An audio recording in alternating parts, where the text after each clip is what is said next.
Gustave Courbet once said that he had a friend who would wake up in the night yelling, "I want to judge, I want to judge." In 1873, Courbet painted La Truite, the trout.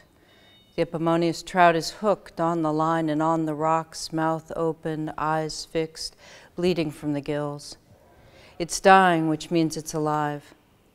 The trout was painted between Courbet's release from prison, where he spent 6 months for his participation in the 1871 Commune, and his self-exile to Switzerland, where he died of drink in 1877, one day before the first yearly payment of a 33-year fine was due in Paris. It is the portrait of the artist as subject to the judiciary. I am interested in the position of the trout. Who owns the trout? And does the ownership of the trout depend upon what the trout is? Is the trout an image of the trout, the artist, or the fisherman who catches and is thereby also caught up with the fish? For that matter, should art ever be a matter of ownership? And is ownership the only path by which we recognize a claim of right? Given that ownership, being as unfixed as right and as perspectival as history, seems too slippery a hook, too long a line. Given that the artist seems to own something in the work, and the public owns something else, and the next public another thing altogether. And do we believe that art is nothing more than an expression of the artist's personality, or their most accessible biography? This seems a stupid question, but there's usually something to be said for stating the obvious. Is the artist a trout? If the artist is a trout only by virtue of being seen as a trout, then what is seen in the work of the artist is not the work or even the worker, but its reception. Does reception then lie in the eye of the beholder? And which beholder? Who, in other words, is the trout beholden to? Almost platonically, then, does perception become reception? And is art only art that satisfies its recipients? Here we start to get into the recipient judge and the question of morality versus ethics.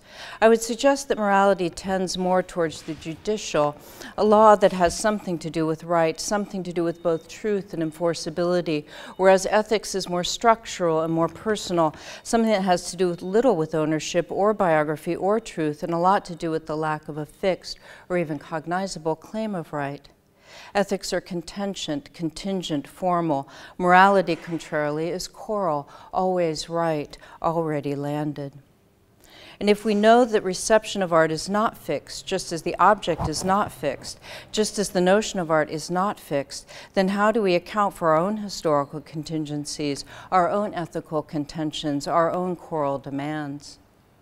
To put it very simply, the question seems to be no longer, what is art? But why is art? For insofar as art remains visible, it must be partial, ongoing. And if it is partial and ongoing, then it is a form of theater, a staging that includes the performance of itself, at once done to be redone through its many great and small premeditated and accidental audiences, a continuation of time by other means and in other space. The trout does not rot, though it is still red. The image is never a fact in this sense or a verediction, but a gesture, like the gesture between le poisson and la passion, between péché and péché. Because a gesture is a performance, and a performance is a proposition. Art, therefore, is a question about a fish.